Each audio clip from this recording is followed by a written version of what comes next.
पत्नियों की बुराई में नहीं है, पर पति भी कम नहीं है।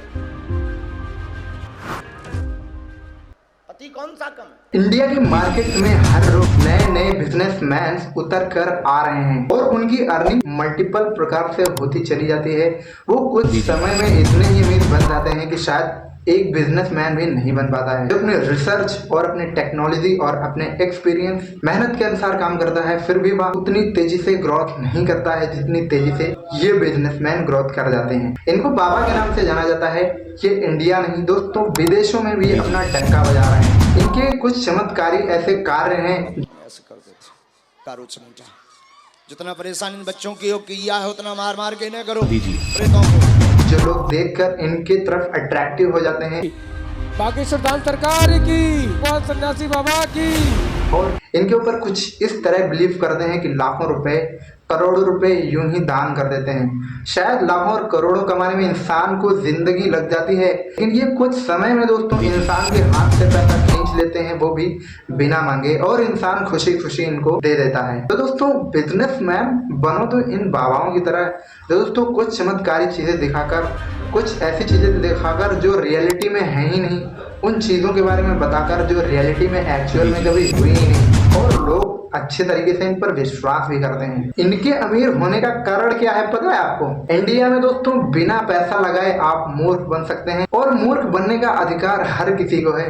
तो दोस्तों मूर्ख क्यों ना इंसान बने? जब सबको अधिकार है, किसी को कोई टैक्स नहीं देना है, तो मूर्ख वो बिना झिझक के बन सकता है। तो मूर्ख बनाने का आइडिया अगर आपको आ जाए तो दोस्तों आप इस दुनिया के सबसे अमीर बन सकते हैं, वो भी कुछ समय में, कम से कम समय में। आइए जानते हैं आज की इस वीडियो में कैसे ये बने इतने अमीर इंडिया के बाबा, जो एक बिजनेसमैन से भी ज्यादा पैसा कमाते हैं, और इनका सक्सेस इतनी तेजी से डेवलपमेंट हुआ, चाहे वो सोशल प्लेटफॉर्म हो या फिर ऑफलाइन प्लेटफॉर्म, कोई भी प्लेटफॉर्म। दोस्तों उन्होंने अब दिलों में लोगों की ऐसी जगह बनाई जो लोग इनको भगवान मानने लगे। आइए जानते हैं रियलिटी इनकी क्या है आज की इस वीडियो में। डेवलपमेंट की अगर बात की जाए तो बिजनेस प्लेटफॉर्म पर कोई एक व्यक्ति जब सक्सेस होता है तो उसको देखकर कई सारे व्यक्ति उस प्लेटफॉर्म पर बिजनेस करना स्टार्ट कर देते हैं, यानी मेहनत करना स्टार्ट कर देते हैं। किसी दूसरे का रिजल्ट देखकर उस प्लेटफॉर्म पर काम करना, ये दोस्तों इंडिया का कल्चर है, जहां पर कोई एक व्यक्ति अपने जूते उतारता है,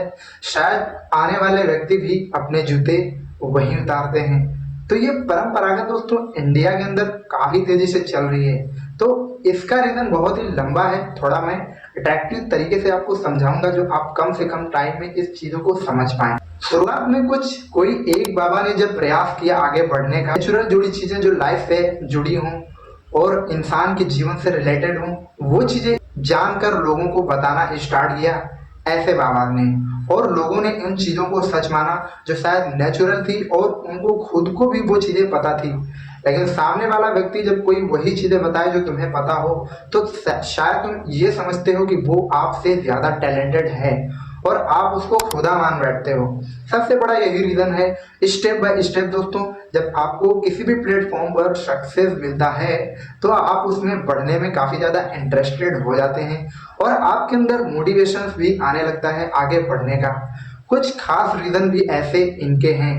इनको सफलता मिली और इनका नॉलेज और इनका ज्ञान, धार्मिक ज्ञान बढ़ता गया, और ये लोगों को सिखाते चले गए कुछ इस प्रकार जो लोग इनकी तरफ काफी ज्यादा अट्रैक्टिव होते चले गए, और इनको बनाकर एक बाबा, एक भगवान उस लेवल पर पहुंचा दिया गया जहां पर शायद एक बिजनेसमैन भी नहीं पहुंचता है। इनको देखकर आज नए नए बाबा उभर रहे हैं इंडिया के अंदर। शायद आप देख सकते हैं इस बच्चे की उम्र क्या है, और आज ये लोगों को ज्ञान दे रहा है, वो भी पढ़े लिखे एजुकेटेड व्यक्तियों को ऐसे बाबा ज्ञान दे रहे हैं जिनकी उम्र मात्र 18 से 19 साल है। कोई खास रीजन नहीं है। अगर कोई बकवास कर रहा है तो सबसे बड़ी मूर्खता तो आपकी है कि आप उसकी बकवास को सुन रहे हैं, तभी तो वो आपको बकवास सुना रहा है। तो जब सुनने वाले इंडिया के अंदर इतने सारे लोग हैं तो सुनाने वाले भी भाई बढ़ते ही रहेंगे। जब पढ़ने वाले स्टूडेंट्स की संख्या बढ़ रही है तो पढ़ाने वाले टीचर्स की भी संख्या बढ़ती ही तो रहेगी। इस पर कोई सवाल तो नहीं उठाता है। शायद इस टॉपिक से तो मैं बात ज़्यादा नहीं करूँगा, लेकिन दोस्तों मैं इतना आपको बता दूं, इनका फ्यूचर, लोगों का फ्यूचर बने या ना बने, लेकिन इन बाबाओं का फ्यूचर तो दोस्तों सेटलमेंट हो चुका है।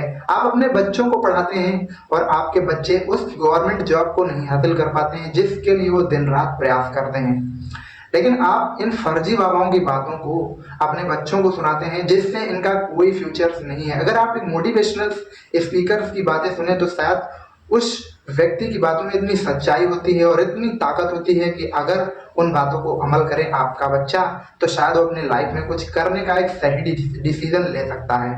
लेकिन आप उस चीज पर बिल्कुल भी ध्यान नहीं दे रहे हैं, उस चीज पर आप बिल्कुल भी फोकस नहीं कर रहे हैं। दोस्तों मेरा सिर्फ यही कहना है कि आप ऐसे बाबाओं की बातों में बिल्कुल भी ना आए और इनके विचारधाराओं पर बिल्कुल भी अमल मत करें। जो चीज़ें रियलिटी एक्चुअल में हुई हैं वो चीज़ें जानने की कोशिश करें और फालतू में अपना टाइम बिल्कुल भी स्पेंड बर्बाद मत करें।